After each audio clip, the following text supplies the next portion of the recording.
This, to Donald Trump, was an unforgivable sin. As a result, when Mr. Mueller died last week, President Trump responded with the following words: "Good. I'm glad he's dead." 4 words. Good. I'm glad he's dead. That's what the President of the United States said about a man who earned a Bronze Star, a Purple Heart, a man who served in Vietnam, who led the FBI for 12 years under both Republican and Democratic presidents, a man whose Senate confirmation for an extended term passed 100 to nothing, 100 senators, 0 objections. And when he died, the current President of the United States said, "Good." Let that sink in for a second, because this isn't just about disrespect. This is about what happens after the disrespect. This is about who Trump put in charge of the FBI and what that man has been doing systematically for the past year. Because while Trump was celebrating the death of a war hero, Kash Patel was quietly dismantling the agency that war hero built. This is not the first time the president has attacked an American war hero. We all remember what he said about our former colleague, John McCain. But we cannot pretend that this cruel and un-American behavior is normal. Given his contempt for Robert Mueller, it is no surprise that President Trump would pick the current leader of the FBI, Kash Patel. By any measure, Kash Patel does not have the experience, judgment, or temperament of Robert Mueller. Mr. Patel falsely claimed the FBI was planning the January 6th attack on the Capitol for a year. Falsely claimed that.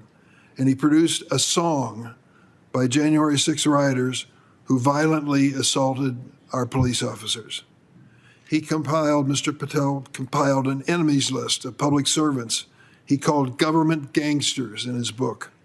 He singled out Bob Mueller for particular scorn, calling him, quote, "an utter swamp creature." But Patel has one quality that authoritarians prize above all: a willingness to do whatever he is asked to do, regardless of what the law requires. To no one's surprise, Mr. Patel has spent the last year weaponizing the world's preeminent law enforcement agency to serve the interest of one person, President Trump. This makes us all less safe as a nation. He has fired dozens of career law enforcement agents simply because they were assigned to work on investigations of President Trump's misconduct. Patel has installed MAGA loyalists as political appointees in key career positions. He imposed loyalty tests, requiring FBI officials to undergo polygraph exams about whether they have ever criticized Patel himself. And he has commandeered FBI aircraft to support his jet-setting lifestyle. Most recently, Director Patel reportedly fired at least 6 FBI agents because they were assigned work related to President Trump's mishandling of classified documents. These terminations were seemingly to save face with President Trump after Patel's embarrassing experience chugging beer at the Olympic Games. Several of the fired agents were part of a global counterintelligence squad whose responsibilities included investigating espionage and cyber threats from Iran. They were fired. In other words, Director Patel has weakened the FBI's ability to counter Iranian threats at the exact time when the threats are the highest. This committee has spent many years debating the merits of the Mueller report, but surely we can agree President Trump's attack on this honorable man is unacceptable and pathetic. And Kash Patel's efforts to undo Director Mueller's legacy and weaponize the FBI have gone too far. Mr. Chairman, I noted that you're calling S545 the xylazine bill, and I ask consent to be added as a co-sponsor. Read that back. Agents investigating Iran fired. Why? To make Trump feel better. After Kash Patel got embarrassed chugging beer at the Olympics, that is what is running the FBI right now. This isn't a conspiracy theory. This isn't a partisan attack. These are specific, documented, named accusations delivered on the congressional record. Enemies lists, loyalty polygraphs, private jets, career agents replaced with MAGA loyalists, and counterintelligence agents, the people specifically tasked with tracking Iranian espionage and cyber attacks, fired at the exact moment Iran's threats are at their peak.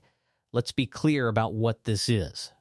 Robert Mueller was appointed to investigate Russian interference.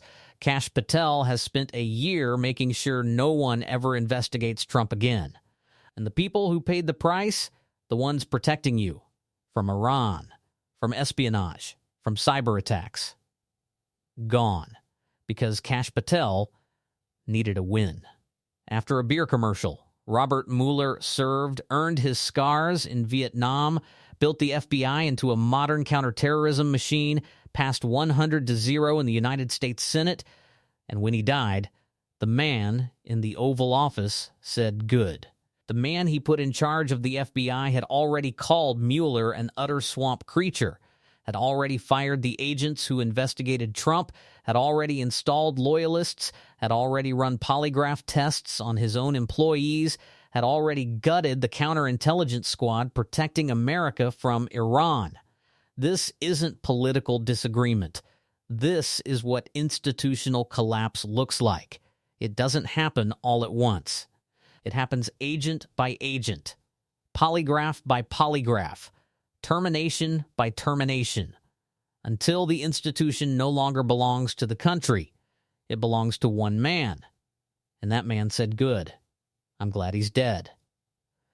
If you made it this far, you already know how serious this is. Drop a comment below. Tell me what you think. And if this video opened your eyes to even one thing you didn't know before, share it with someone who needs to see it. New videos every week. Subscribe so you don't miss the next one.